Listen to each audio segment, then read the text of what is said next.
Gynecologists, what's the worst thing you've ever seen? Enjoy your meal. Gynecologist on the line. Sometimes I come across unpleasant cases when a girl spends days and weeks with one tampon. Necrotic cancer in the vagina also looks so-so. But this is not even close to the worst case in my life.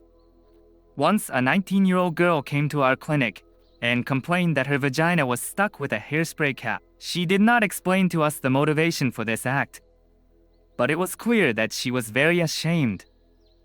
Even before she undressed, you could smell a terrible smell, which became even worse when I went to study the problem. The cap was stuck with the edge up, and it was clear that in 4 years she had grown well with vaginal tissues. The difficulty of the treatment was exacerbated by the fact that this cap pierced her bladder and rectum. To get it out, I had to do several extensive operations. I'm not a gynecologist, but I know someone who recently had a hysterectomy, an amputation of the uterus. In general, the girl had stitches in the vagina that needed to be given to heal. But she was so impatient to return to sexual life that she could not stand it and broke down. As a result, a thin intestine fell out of her vagina. I was told everything in such details that I think I will never be able to eat minced meat again. According to the girl herself, when she went for an emergency surgery, she felt her intestine lie on her leg and pulsate. How to remove someone else's comment here? I had a friend in high school who was very afraid to go to a gynecologist. When she finally decided to go for her first stroke, she was so nervous that she clamped the doctor's legs like in a vice. According to her, some time had passed before she was able to relax and release the doctor. It was extremely awkward. Now she is, of course, laughing at this situation, but her fragility in relation to her female organs has not gone anywhere. She doesn't even like to use tampons. I am a student of the medical university. All the insides of the patient were in the metastasis, so we spent 13 hours on only one reduction of their volumes, although the whole operation was supposed to take 3 hours. At some stages, the guys from general and vascular surgery helped us, but in the end, she somehow left and returned home to her family. For all of us, this was a very exhausting case, but the patient and her family turned out to be just wonderful people, so it was an honor for us to help them. I'm not a gynecologist, but sometimes I do examinations. Once, I took out a tampon that had been lying inside for at least a month. All this time, we were leaning on the clinic and thinking about how not to vomit. My dad told me about a woman who had a severe addiction to heroin. For some incomprehensible reason, one day she decided to show her creativity and stabbed herself in the genitals, which led to gangrene. I think the game wasn't worth the candle. I was a little late with the answer, but still, while I was preparing for the examination, the smell in the room became such that I began to think that the most terrible bacterial eugenosis that I had ever seen was waiting for me. It turned out that her legs just stank wildly. I highly recommend everyone to read Dr. Lisa Rankin's book, What's Up Down There. There is a section in which she writes about the worst cases in her entire career. For example, how she found larvae, money, and so on. But these are just flowers. The coolest case was about a woman whose vagina grew a potato. Check it out. But it's no less disgusting.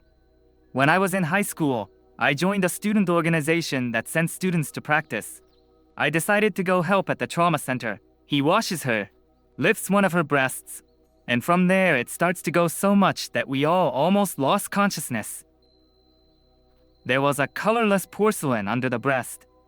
The doctor washes it, a crust comes off of it, and a small hole is exposed, from which cockroaches begin to come out. Once, a 50-year-old patient turned to them. In short, I don't remember all the details, but in the end it turned out that all her vagina was in the necrosis. Surgery was needed, but it did not save her. Soon she died. The best part of this story is that her husband felt this hellish smell first, and even during sex.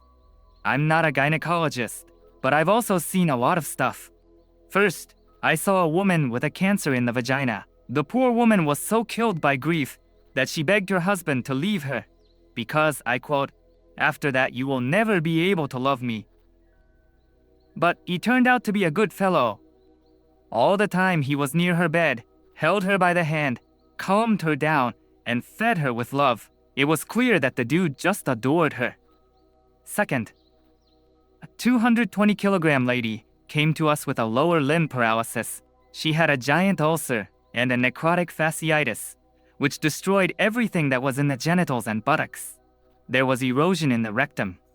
We realized this because thickles flowed out of several areas of the damaged surface. She died very quickly. In such cases, we are helpless. I feel so sorry for the first girl. I hope she is happy now.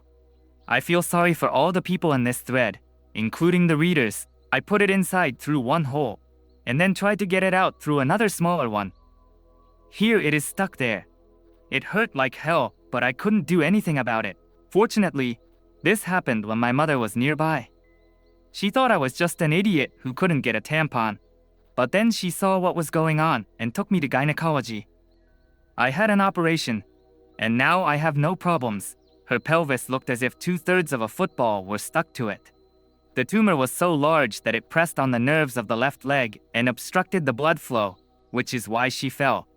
Do you know what happened to her later? No. When I left, they were still working on her. I hope that in the end she was sent to the hospice. Just with such a tumor, at the age of 80, there is no point in doing chemistry, radiation, or surgery. I work as a nurse in a gynecological department. It can withstand even the most wrong treatment. The worst case was when a woman came to us for a hysterectomy. At the beginning of the operation, the surgeon made a mistake and accidentally cut her gut. It was decided to interrupt the operation until the gut healed. But everything went wrong, and she did not heal. In general, soon the cut in the gut fell off from the post-op wound on the stomach. There was no swell through which the exercises came out. And the wound through which the feces come out is not so easy to heal, you know. As a result, the woman stuck in the hospital for 9 months, survived 1 million infections, ruptures, complex bandages that lasted for hours, and so on. Well, thanks to your stories, I will never again be ashamed that I did not shave my legs or bikini zone before going to the gynecologist. A couple of years ago, my buddy was an intern in gynecology. Once a young patient came to him with 2 complaints. It turned out that her boyfriend convinced her that it is easier to get pregnant through the ass than through the front. So she asked him to fry her only from behind. The story of my colleague gynecologist. The girl came to examine herself, climbed into the chair, and my colleague put his fingers on her mother's neck. At this moment, a brilliant question comes to her mind. Have you ever thought that this is something like stuffing a turkey? My colleague, trying to keep a stone face. My grandmother worked as a nurse in the gynecological department for 20 years. One time she flew into an angry house and screamed, "If I ever have to look at someone's vagina again in my life, then I will definitely hit someone."